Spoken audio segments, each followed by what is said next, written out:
எல்லோருக்கும் வணக்கம். நான் இன்று மரவள்ளிக்கிழங்கில் கேக் செய்து காட்டப் போகின்றேன். இது எனது பிலிப்பினோ ஃப்ரெண்டின் ரெசிபி. அதை உங்களுடன் பகிர்ந்து கொள்கின்றேன். வாங்கோ செய்யத் தொடங்கலாம்.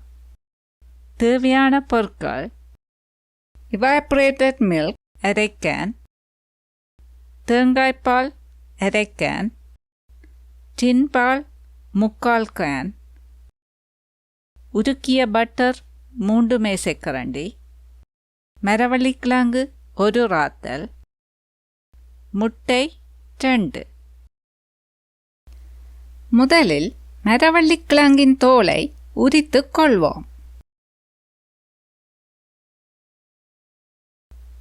இப்போது உரித்த மரவள்ளிக்கிழங்கை கிரேட் பண்ணி கொள்ளுவோம்.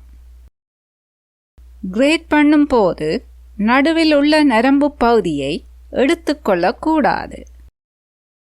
கிரேட்டரின் நடுத்தரமான துளையால் கிரேட் பண்ணி கொள்ளவும். இப்போது திருவிய மரவள்ளிக்கிழங்கின் ஜூஸை பிழிந்தெடுத்து கொள்ளலாம்.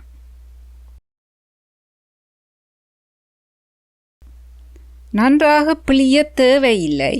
ஒரு 75% பிழிந்தால் போதுமானது.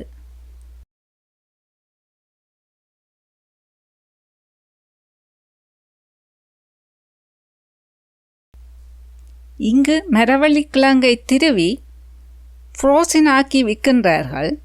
ஆனால் எல்லா இடமும் இதை வாங்க முடியாது. இதனால் நான் செய்து காட்டுகின்றேன். இப்போது முட்டையை ஒரு பவுலுக்குள் உடைத்து போட்டு கொள்ளுவோம். முட்டையின் வெடுக்கை எடுத்துவிட்டு முட்டையுடன் evaporated milk, டின் மில்க், தேங்காய்பால், பட்டரை விட்டு கொள்ளுவோம். இப்போது எல்லாவற்றையும் நன்றாக அடித்து கொள்ளுவோம்.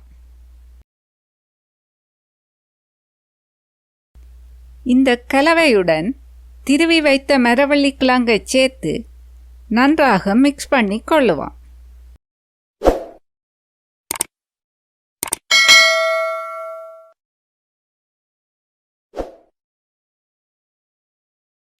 கேக் டிஷ்ஷில் பட்டரை பூசிக்கொள்ளலாம். கேக் கலவையை டிஷ்ஷுக்குள் ஊற்றி பரவி கொள்ளுவோம். இப்போது இதை 2 தரம் அடித்து கொள்ளலாம். ஏனென்றால் கேக் கலவை எல்லா இடமும் பரவுவதுடன் மேலதிகமான காற்று இருந்தால் வெளியேறிக்கொள்ளும். இதை 350 ஃபாரன்ஹைட் ப்ரீஹீட் அவனில் 45 நிமிடம் பேக் பண்ணி கொள்ளலாம். கேக் பேக் ஆகி கொண்டிருக்கும் போது கேக்குக்கு ஆன டொப்பிங்கை செய்து கொள்ளுவோம். டொப்பிங்குக்கு தேவையான பொருட்கள்: முட்டை மஞ்சள் கரு 1, தேங்காய்பால் 1/4 கப், டின் பால் மிகுதியாக உள்ள 1/4 கேன், கோதுமை மா அரை மேசைக்கரண்டி. முட்டை மஞ்சள் கருவுடன் தேங்காய்பால், டின் பாலை சேர்த்து கொள்ளலாம். இதை இப்போது நன்றாக அடித்து கொள்ளுவோம். இதனுடன் கோதுமை மாவை கொஞ்சம் கொஞ்சமாக போட்டு அடித்து கொள்ளலாம்.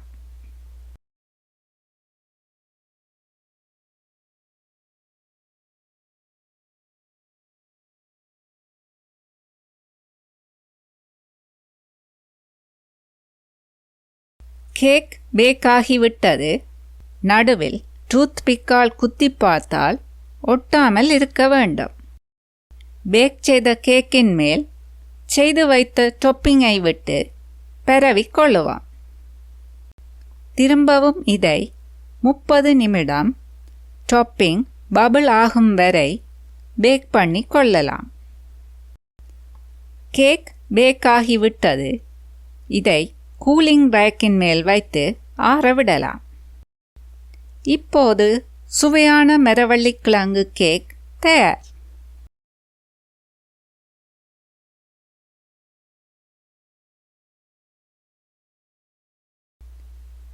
எனக்கு இனிப்பு போதுமானதாக இருக்கின்றது. உங்களுக்கு இனிப்பு காணாவிட்டால் உங்கள் சுவைக்கேற்ப சீனியை சேர்த்து கொள்ளுங்கள். மிகுதியாக உள்ள கேக்கை ஃப்ரிட்ஜில் வைத்து கொள்ளுங்கள். இதை இன்னுமொரு முறையிலும் செய்து கொள்ளலாம். அதை இன்னுமொரு வீடியோவில் உங்களுடன் பகிர்ந்து கொள்கின்றேன். உங்களுக்கு இந்த வீடியோ பிடித்திருந்தால் லைக் பண்ணுங்கோ, கமெண்ட்ஸ் பண்ணுங்கோ, உங்கள் ஃபேமிலி ஃப்ரெண்ட்ஸுடன் ஷேர் பண்ணுங்கோ, மறக்காமல் சப்ஸ்கிரைப் பண்ணுங்கோ. மீண்டும் இன்னுமொரு புதிய ரெசிபியுடன் உங்களை சந்திக்கும் வரை நன்றி, வணக்கம்.